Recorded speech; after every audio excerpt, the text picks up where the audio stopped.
Oke, Mbak Roswita Jasin ini adalah seorang perencana keuangan, financial educator, terutama memberikan edukasi seputar perencanaan keuangan dengan prinsip syariat Islam.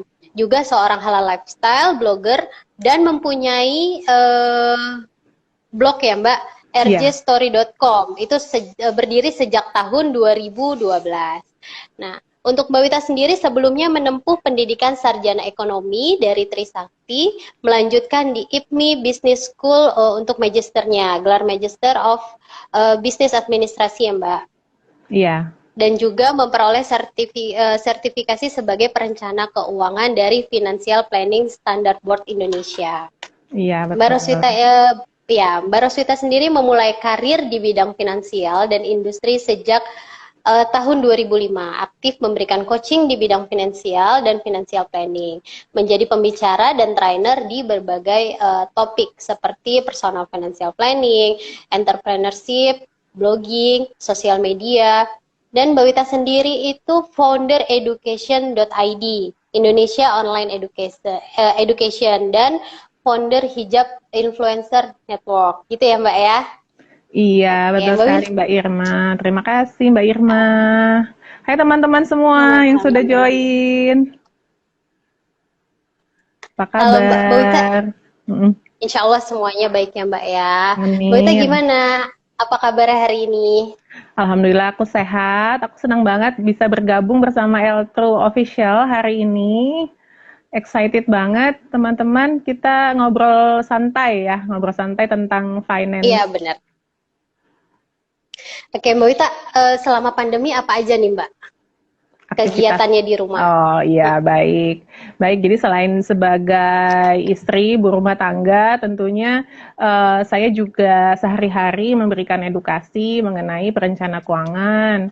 Kemudian tadi seperti Mbak Irma sudah bacakan, saya juga memiliki platform edukasi online mengenai berbagai topik, antara lain business and financial, kemudian hard and soft skill, kemudian juga ada language dan life hacks gitu ya. Jadi ini event kita sudah menyelenggarakan 4 kali event. Yang pertama itu kelas mengenai bebenah jadi duit, itu dengan metode KonMari. Jadi kita decluttering gitu ya, mempelajari tentang decluttering dengan metode KonMari method dan juga gimana caranya dengan bebenah itu bisa jadi uang gitu. Itu yang Wow, event seru banget ya Mbak. seru banget memang, betul sekali Mbak Irma. Terus event keduanya mengenai belajar matematika tentang parenting, bagaimana orang tua mengajarkan matematika dengan cara mudah dan menyenangkan.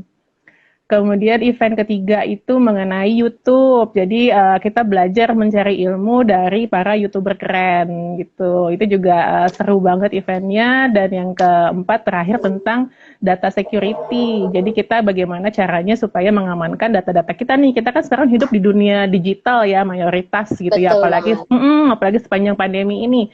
Bagaimana kita supaya mengamankan data-data kita seperti email dari hacker, terus password di handphone, di aplikasi online kita. Nah, itu kemarin dipelajari juga, Mbak. Selain itu ya tetap Wah, aktif juga di beberapa usaha. Itu sih kurang lebihnya mengenai education dan aktivitas saya, Mbak Irma. jadi Gimana, tetap Mbak Irma? sibuk ya sebenarnya pandemi. Iya, Tetap alhamdulillah tetap aja bisa. gitu sibuk nggak? Betul, tetap sibuk WFH-nya dan di bisa rumah tuh produktif. bener-bener padat. Iya Iya. benar.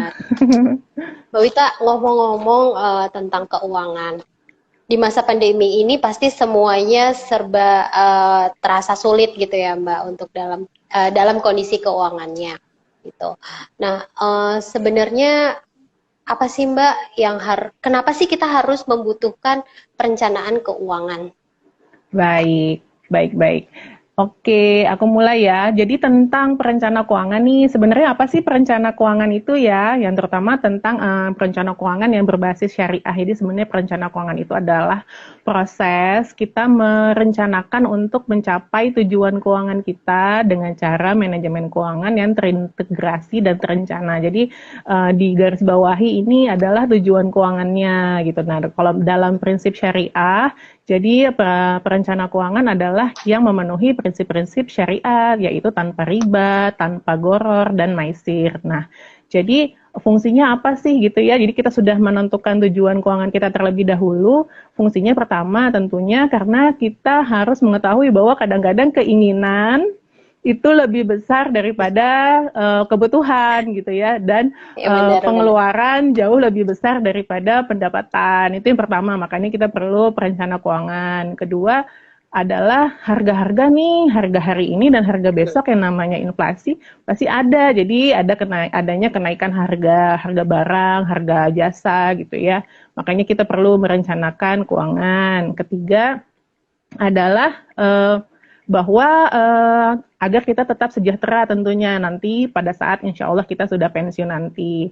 Nah kemudian nih ada juga Mbak yang namanya usia produktif, bahwa kita ini kan nggak selamanya muda terus nih, nggak selamanya kita Iya benar, nggak bekerja selamanya produktif terus. terus ya. Betul, jadi kita juga mempersiapkan masa depan kita selama usia kita produktif. Kemudian juga untuk berjaga-jaga dalam situasi ekonomi yang sulit seperti sekarang ini. Seperti itu. Jadi kita butuh sekali namanya merencanakan keuangan. Dengan tentunya tadi yang saya sampaikan adalah mengetahui dulu tujuan keuangan kita apa. Seperti itu. Oke Mbak, mungkin dari perencanaan keuangan tadi, perencanaan keuangan syariah gitu, itu pasti kita harus mau memulai gitu ya, mau memulai nih, aku coba mau mulai deh melakukan perencanaan keuangan. Tapi kadang bingung, ini harus budget mana dulu ya yang harus ditahan. Kadang kan kita harus seperti itu. Budget mana yang harus dikeluarin, budget mana yang harus ditambah gitu. Nah, menurut Mbak Wita nih, kalau penjelasan dari Mbak Wita, kira-kira bagaimana sih melakukan awal dari perencanaan keuangan? Kadang kalau mau ngelakuin sesuatu, nanti mundur lagi, setelah ngitung-ngitung kayaknya nggak bisa nih, nanti mundur lagi. Yang ada keuangannya masih akan terus berulang seperti itu, nggak ada perencanaannya gitu. Iya, betul.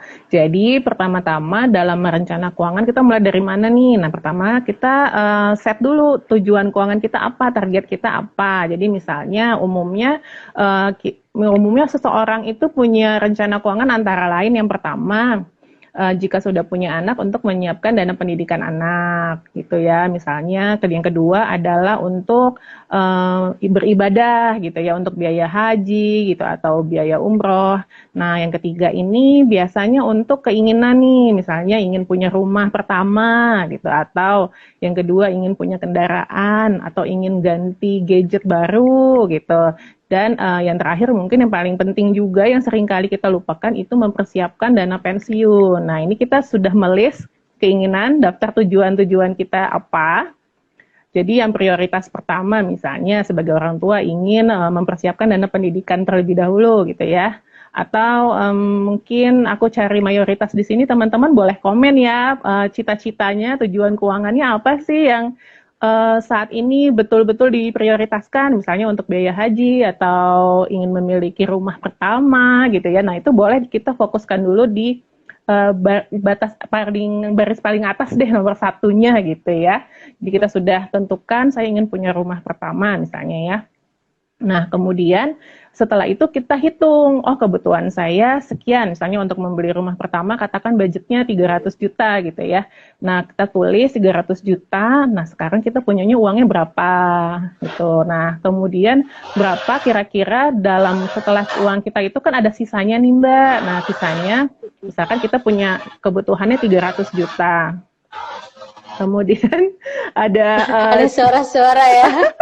Iya, jadi 300 juta itu kebutuhan dananya yang akan dibutuhkan pada saat ini gitu. Otomatis dalam misalnya kita baru belinya nanti 5 tahun lagi kan akan naik nih harganya yang disebut inflasi tadi. Kita kira-kira aja nih, misalkan tiap tahun harga properti yang saya suka itu kira-kira tiap tahun misalnya naiknya 10 juta. Jadi kita hitung aja dalam 5 tahun jadi harga tadinya 300 jadi 350 juta gitu ya. Nah, kemudian kita punya uangnya berapa? Oh, saya cuma punya 100 misalnya. Oh, ya udah 100-nya itu bisa buat DP, nanti yang 250-nya itu yang kita persiapkan sejak dini gitu. Kita hitung dari sekarang. Jadi menentukan tujuan keuangan itu pertama-tama adalah prinsipnya SMART gitu ya. Jadi spesifik, itu spesifik tuh betul-betul keinginan kita tuh apa gitu ya, prioritasnya apa. Kemudian measurable itu bisa dihitung. Jadi seperti tadi jumlahnya berapa, besar 300 juta, dalam 5 tahun lagi jadi 350 juta gitu ya. Kemudian specific, measurable, achievable gitu ya, bisa dicapai nggak nih? Apakah penghasilan kita cukup nih untuk membiayai, untuk memberikan, berinvestasi sejumlah sisanya itu yang tadi yang 250 juta untuk mencapai si total dari harga nilai rumah kita. Apakah penghasilan kita cukup? Oh, ternyata penghasilan kita ternyata nggak cukup gitu. Oh, berarti kita mungkin nggak punya rumah yang 350 gitu. Mungkin kita harus menurunkan sedikit jadi 300 atau jadi 250 juta seperti itu. Jadi achievable, kemudian reasonable, realistis gitu ya. Jadi apakah ini bisa diwujudkan gitu? Apakah terlalu muluk-muluk? Apakah terlalu banyak maunya gitu ya? Jadi mungkin bisa diturunkan sedikit gitu ya. Jadi harus lebih realistis. Dan yang terakhir adalah yang smart tadi, T-nya itu adalah time related. Jadi waktunya berapa lama akan kita kejar nih. Jadi sebelumnya pertama-tama kita menentukan tujuan keuangan dengan metode SMART. Kemudian kita review ketika yang kedua tahapnya untuk menentukan perencana keuangan itu kita review kita nih sebenarnya aset kita udah ada berapa gitu, itu namanya kita buat neraca Mbak. Jadi kita membuat neraca yang di sisi sebelah kirinya ini adalah aset. Kita catat dulu nih aset-aset kita apa saja gitu ya. Baru kemudian yang sisi sebelah kanannya itu hutang. Nah harapannya memang tentunya aset dibanding hutang tentunya lebih banyak asetnya gitu. Jadi ada tabungan gitu ya. Kalau misalnya ada reksadana atau mungkin ada sukuk seperti itu. Nah itu boleh dicatat di situ. Misalnya ada tanah atau bonus kemudian dimasukkan ke dalam tabungan atau deposito, nah itu bisa dicatat di kolom aset gitu ya, atau ada emas, perhiasan masuk ke dalam kolom aset. Nah, yang hutang ini mungkin ada cicilan mobil atau cicilan motor atau cicilan yang masih ada lah hutang-hutang yang lainnya, cicilan ke teman, nah itu kita catat di kolom sebelah kanan gitu ya. Jadi aset yang kolom sebelah kiri dikurangi hutang, dapatlah ini posisi status keuangan kita pada saat itu. Kemudian sebenarnya ini tahapnya lumayan ini ya Mbak, jadi setelah menentukan tujuan keuangan, kemudian cek dulu status keuangan kita, yang ketiga buat rencana anggaran, jadi buat budget gitu untuk per bulan nih berapa gitu. Jadi dari penghasilan kita nih kita buat budgetnya. Penghasilan kita katakan berapa Mbak kira-kira penghasilan, mau pakai angka berapa nih biar enak. Misalkan kita pakai angka di 5 juta dulu deh. 5 juta ya, oke. Misalkan kita punya 5 juta nih. Nah 5 juta itu pertama itu adalah cicilan. Cicilan ini maksimal 30% nih untuk biaya cicilan. Jadi dari 5 juta itu maksimal 30% gitu ya. Misalnya kita keluarkan dulu untuk biaya cicilan. Cicilan tadi itu untuk pembelian mobil, motor biasanya gitu ya. Atau rumah gitu yang biasanya yang bayar yang ada cicilan. Kemudian ada cicilan, ada yang berikutnya adalah pos sedekah gitu, 2,5% deh gitu ya. Kemudian ada pos yang namanya dana darurat dan proteksi. Ini harus ada juga. Selanjutnya kita pos lagi untuk biaya investasi. Nah, investasi tadi yang sesuai dengan tujuan keuangan kita tadi apa gitu. Nah, ini kita setelah plotkan semuanya, sisanya itu berapa gitu ya.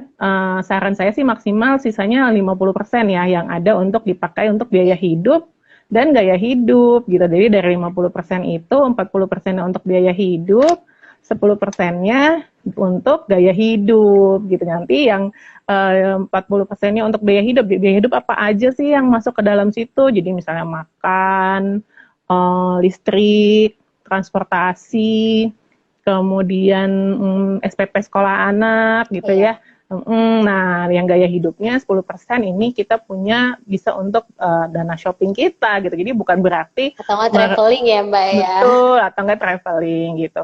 Jadi bukan berarti kita ini merencana keuangan tuh benar-benar sengsara banget. Enggak kok, kita masih punya budget 10% dari penghasilan kita untuk privilege atau untuk membuat diri kita happy lah gitu ya, untuk dana ibaratnya untuk me time ya Mbak. Untuk me time, untuk self reward gitu. Jadi boleh deh tuh 10% gitu Mbak. Oke, Mbak ini ada yang nanya nih, idealnya untuk membuat planning keuangan keluarga itu berapa lama? Sebelumnya aku sapa dulu, sore Mbak, member dari Altru Medan. Hai, selamat bergabung. Selamat bergabung Mbak Warsono ya. Iya.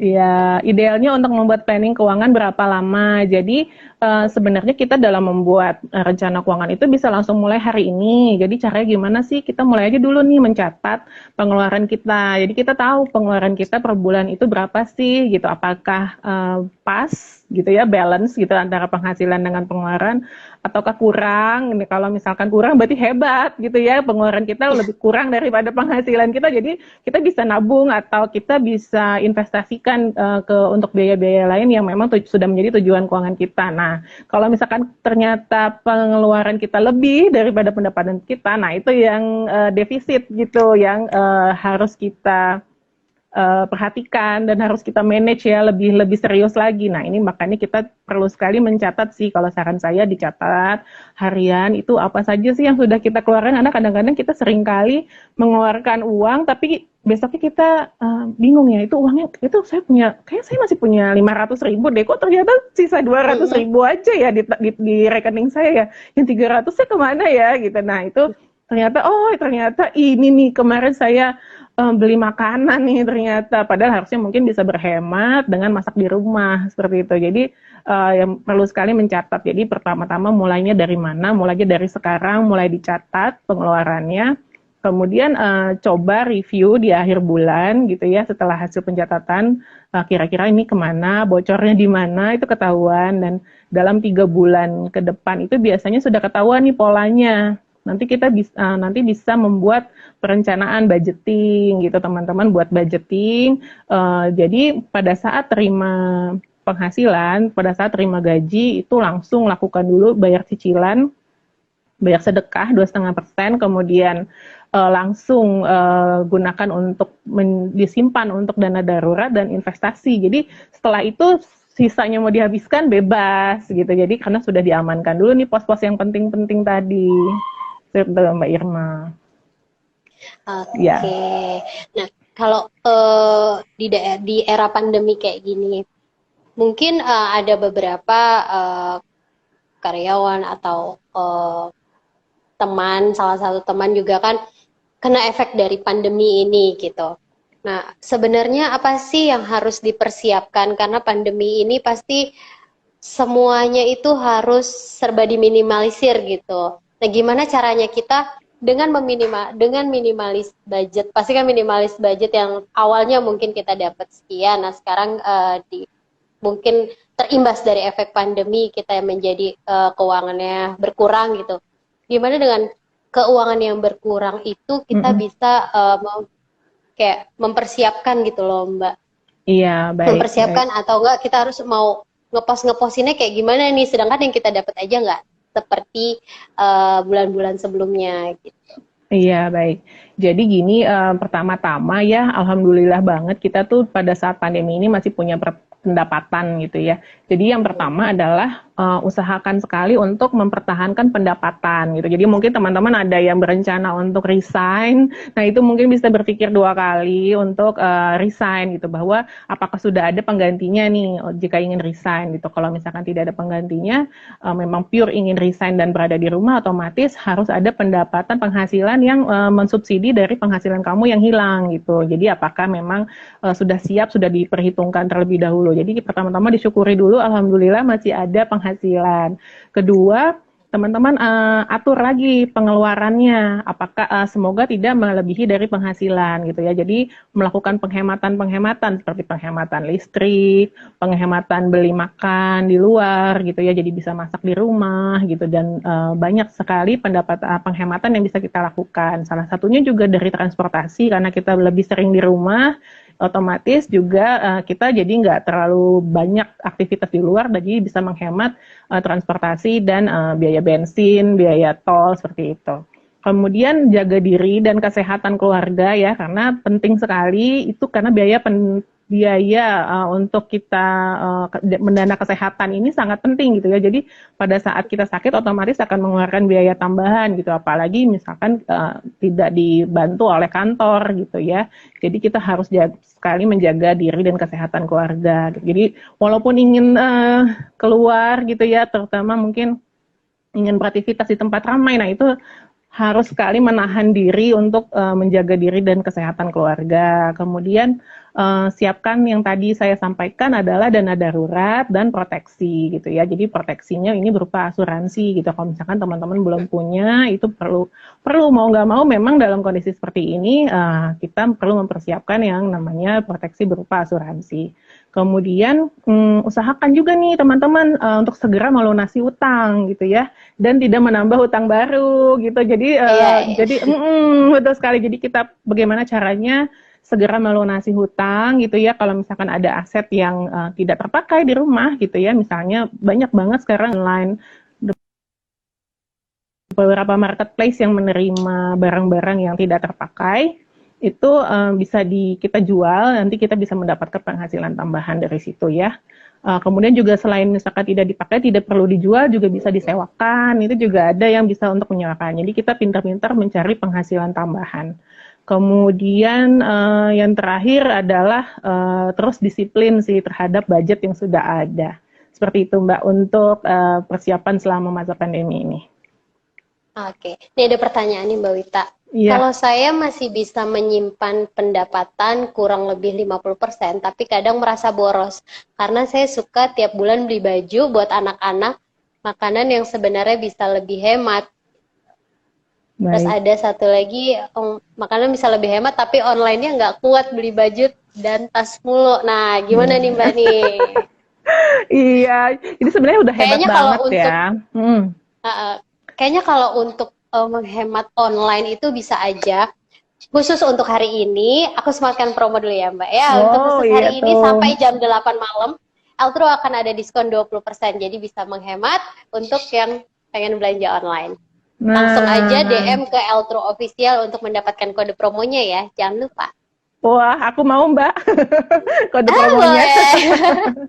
Siap, langsung di DM kayaknya. Langsung ya.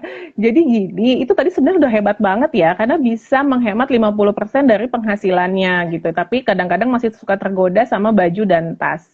Jadi kembali lagi nih teman-teman, karena sudah punya budget kan 10% dari penghasilan, itu boleh dipakai untuk membeli baju dan membeli yang lucu-lucu sebagai self reward, dan tentunya kita pasti akan senang juga ya membeli sesuatu yang kita sukai gitu. Nah, tentunya sesuai dengan budget. Jadi sebenarnya dikatakan boleh, tentu saja boleh gitu, asalkan stick on the budget. Jadi tadi 10% dari penghasilan gitu.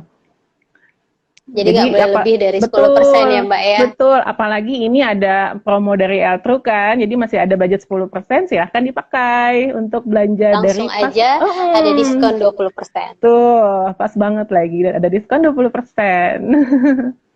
Udah diskon 20%, nggak usah pusing lagi Mbak mikirin ongkirnya, karena Eltro menyediakan subsidi ongkir sampai dengan 50.000. Jadi jangan lepaskan kesempatan ini, jadi langsung aja. Wah, langsung cek Eltro katalog dan Eltro official. Iya, dan yang terutama juga ya, produk-produk dari Eltro ini kan berkualitas ya. Jadi bahannya juga bukan hanya yang bagus dipandang mata, tapi juga kualitasnya baik sekali gitu. Aku soalnya juga aku pakai nih. Ini sekarang aku juga pakai scarf dan dari pinnya ya Mbak ya, brosnya. Thank you. Iya. Memang terkadang tuh kita benar-benar harus selektif sih sebenarnya. Nggak bisa langsung pokoknya beli produk yang murah, yang penting murah gitu. Tapi kita harus tetap mikirin kualitasnya juga kayak gimana. Karena biasanya kalau misalnya kita beli produk murah dan itu nggak tahan lama gitu. Jadi nanti beli lagi dan budgetnya masih terus keluar terus gitu ya Mbak ya. Betul, gitu. betul. Nah, tadi ada yang nanya soal investasi nih Mbak. Sebenarnya investasi yang aman di masa pandemi saat ini tuh apa? Baik, jadi untuk berinvestasi pertama-tama itu kita perlu tahu bahwa kita sudah memiliki budgetnya ya. Jadi jangan sampai teman-teman ini menggunakan budget investasi untuk budget untuk pendidikan anak misalnya, atau budget untuk dana darurat untuk investasi gitu. Jadi kalau misalkan investasi memang sudah ada dana yang tersedia, memang sudah kita persiapkan untuk investasi. Itu yang pertama.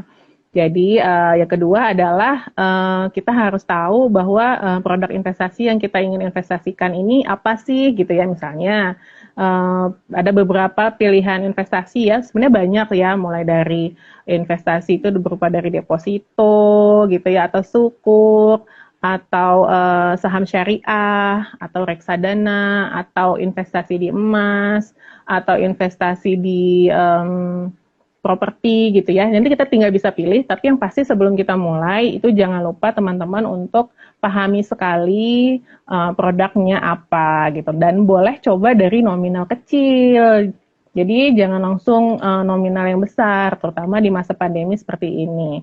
Kalau untuk yang aman itu memang pada saat ini semua investasi betul. Jadi namanya investasi itu memang ada yang dikatakan bahwa semua beresiko. Jadi justru investasi yang pasti, investasi yang returnnya tinggi, investasi yang returnnya tinggi dengan jangka waktu yang cepat, itu justru kita harus hati-hati gitu ya. Jadi ini malah justru adalah ciri-ciri dari investasi yang dikatakan investasi bodong gitu, Mbak. Jadi pada saat kita berinvestasi, kita juga memang harus mengetahui bahwa setiap investasi itu ada plus minusnya, ada resikonya gitu. Jadi kita juga perlu mengetahui nih resikonya apa saja gitu. Tapi kita tentunya meminimalisir dengan memahami sekali produk-produk itu. Jadi setiap investasi kan ada resikonya. Oh, saya tahu kok kalau di saham saat ini sedang rendah gitu ya, lagi turun.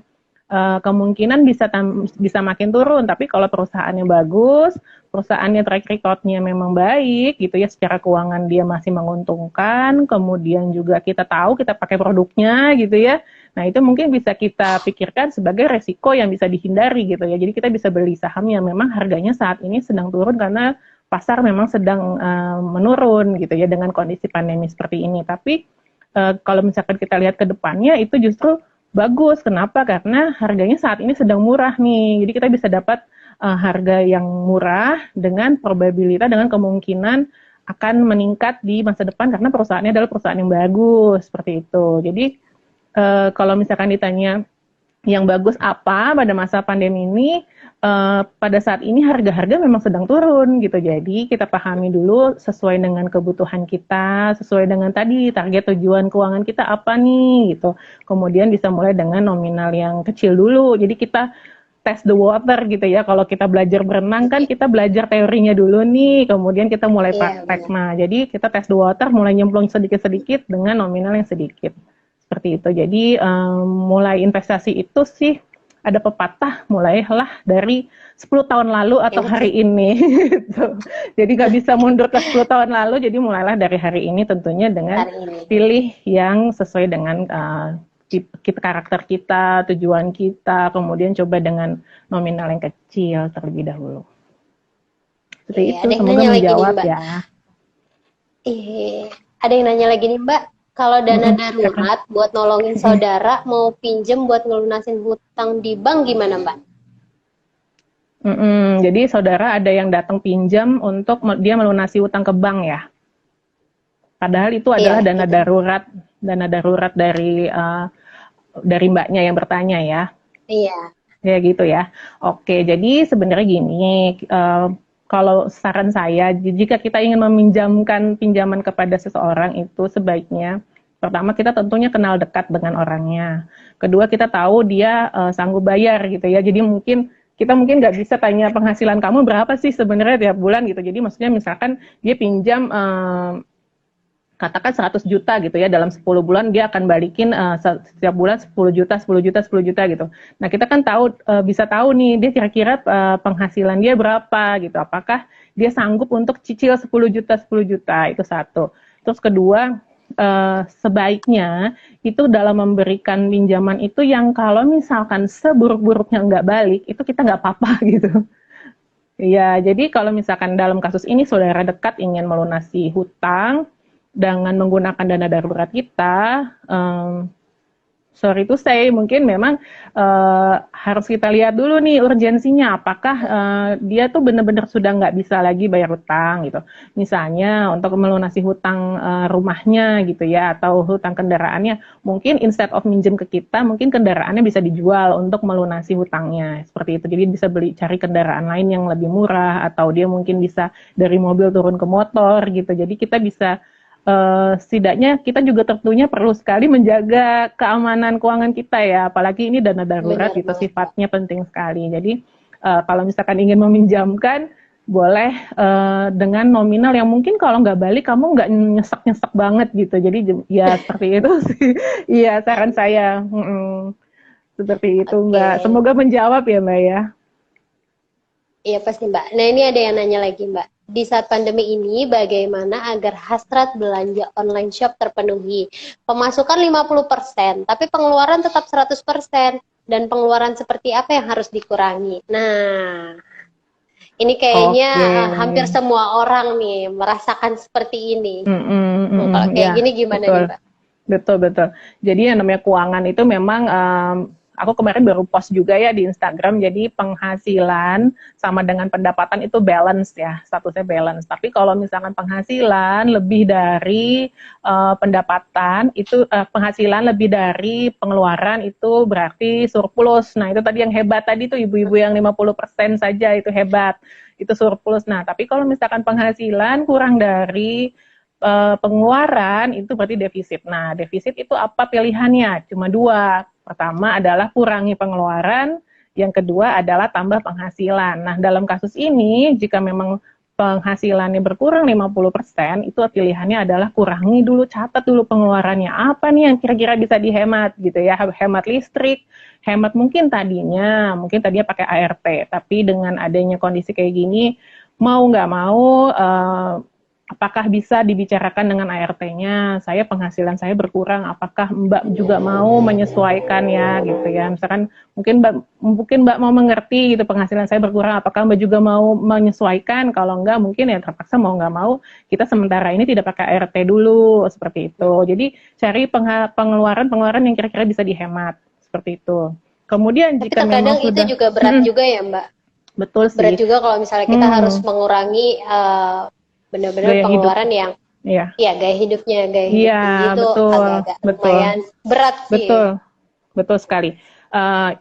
Aku teruskan dulu. Yang kedua, berarti kita mungkin harus cari pendapatan tambahan. Nah, itu kalau misalkan memang mepet dua-duanya nggak bisa, apakah kita masih mau menggunakan dana darurat kita untuk mempertahankan dulu nih gaya hidup kita untuk supaya tidak langsung drastis berubah gaya hidup, itu bisa menggunakan dana darurat gitu ya. Jadi sementara misalkan penghasilannya turun 50%. Nah, itu ya fungsinya dana darurat nih. Jadi setelah itu kita terpaksa dengan 100% model kita pengeluaran kita yang sudah biasa kita lakukan 100%, tapi penghasilan kita 50%, kita bisa pakai dulu terpaksa tabungan kita gitu atau aset gitu ya. Tapi saya sih menyarankan semoga bisa mengurangi pengeluarannya dulu Mbak, yang sifatnya tidak terlalu berhemat ya. Jadi kita sifatnya berhemat tapi tidak terlalu membuat secara psikologis tuh terdampak gitu. Jadi kira-kira bisa diulik-ulik sendiri gitu ya. Pengeluaran apa nih kira-kira yang bisa aku hemat gitu ya. Terus mungkin ada beberapa barang yang bisa dijual gitu untuk mendapatkan penghasilan tambahan seperti itu. Tadi ada Semoga pertanyaan menjawab ya. juga. Pertanyaannya sama sih kayaknya Mbak. Membagi keuangan dengan pendapatan 50% tapi pengeluaran 100%. Ini sudah dijawab ya untuk Ibu Ida. Ini ada pertanyaan lagi di bawah. Mbak, saya usia 25 tahun. Menurut Mbak saat ini invest apa sih yang cocok untuk usia 25 tahun? Iya, bagus ini. Jadi masih muda sudah memikirkan untuk berinvestasi ya. Jadi bagus banget gitu.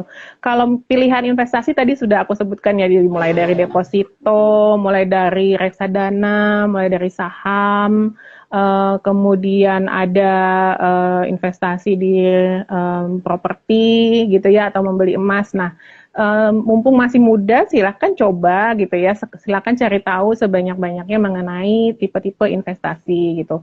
Silakan belajar dan mencoba seperti itu sih kalau menurut saya. Jadi yang bagus justru adalah karena masih muda gitu ya dan belum ada tanggungan, mungkin masih single, jadi penghasilannya ini masih lebih bebas lah untuk menggunakannya gitu ya.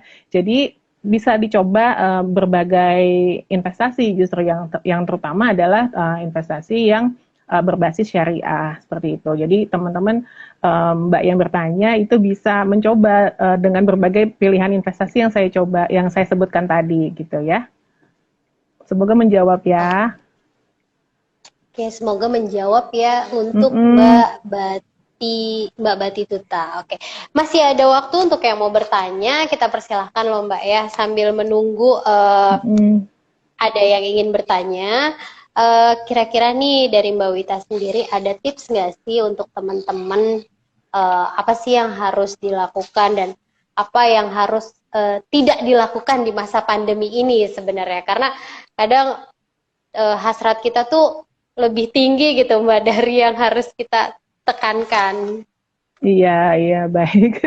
Jadi yang harus dilakukan itu tentunya tidak menambah hutang ya, gitu ya. Jadi misalkan sudah ada hutang, itu cepat-cepat dilunasi gitu, terutama lagi masa pandemi ini. Kita nggak tahu nih masih berapa lama lagi masa pandemi ini. Yang kedua tadi tentunya adalah yang pertama adalah bersyukur dulu sih masih punya penghasilan. Kemudian jika pun masih sudah berkurang, itu kita usahakan sekali untuk segera melunasi hutang dan menjaga gaya hidup kita agar tetap sesuai dengan koridor gitu ya. Jadi kita sudah tahu nih penghasilan kita berapa, kita sudah buat anggarannya per bulan. Nah, itu kita sudah berusaha sekali untuk mendisiplinkan itu gitu. Jadi jangan sampai juga usia yang produktif itu ya. Kadang-kadang kita kita sudah diingatkan juga nih di hadis ya bahwa kenikmatan yang sering terlupakan itu adalah nikmat sehat dan waktu senggang gitu. Jadi mumpung kita masih sehat, kemudian kita punya banyak waktu untuk produktif, jadi kita semakin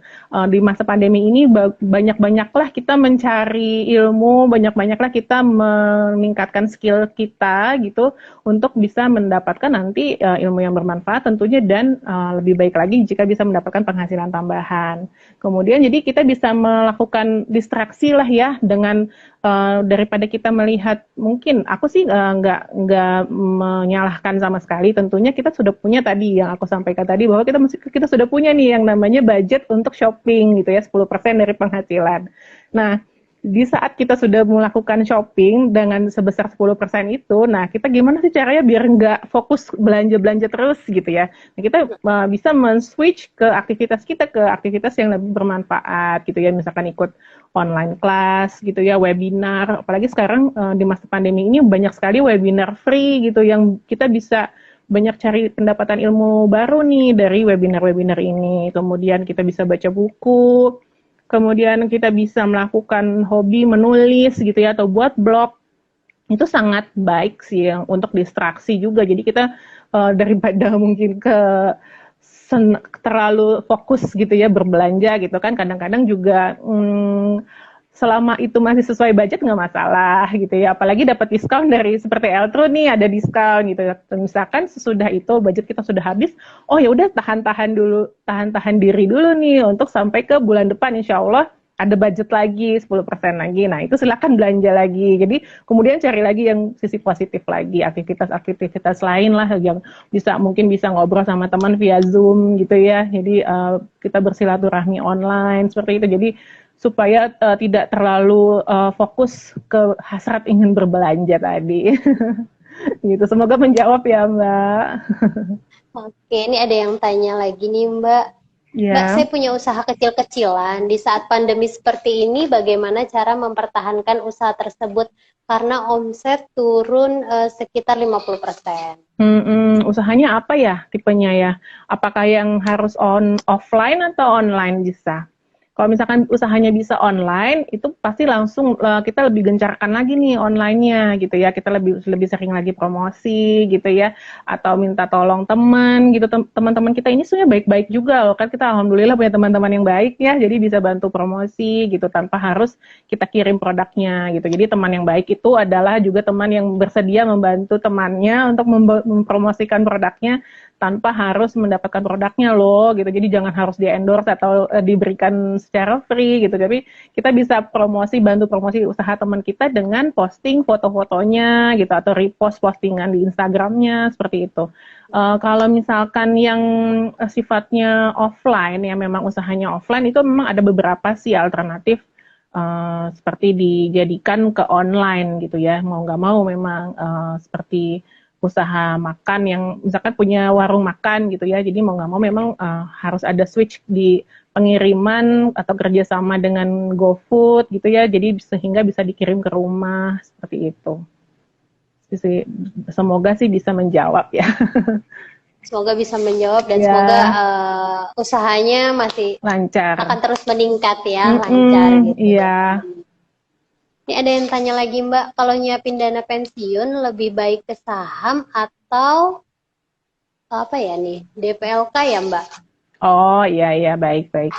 Em, Sebenarnya namanya investasi itu boleh yang namanya disebut dengan diversifikasi ya. Jadi semakin banyak instrumen itu semakin baik gitu ya. Jadi kita ada pepatah dari Warren Buffett ya untuk don't put all your eggs in one basket gitu ya. Jadi jangan taruh semua telurmu di satu keranjang gitu. Jadi kita boleh kalau misalkan mau investasi di DPLK plus investasi di saham itu sangat baik sekali gitu. Jadi di saat saham turun mungkin DPLK-nya masih kuat gitu. Jadi bisa saling mensubsidi seperti itu. Jadi bisa dua-duanya jawabannya. Oke. Mm-mm. Duh, senang banget ya Mbak untuk sharing hari ini. Itu banyak banget Aku seneng manfaatnya. banget. Jadi kita tahu gitu, iya nih kita harus benar-benar mulai merencanakan keuangan bagi yang belum merencanakan keuangan gitu. Eh, aku sebutkan promo dulu ya Mbak ya. Iya, Jadi jangan lupa silakan. untuk yang ikut sharing season hari ini, langsung DM aja ke Eltro Official, karena akan mendapatkan kode promo cantik untuk diskon 20%. Hanya sampai jam 8 malam loh diskonnya.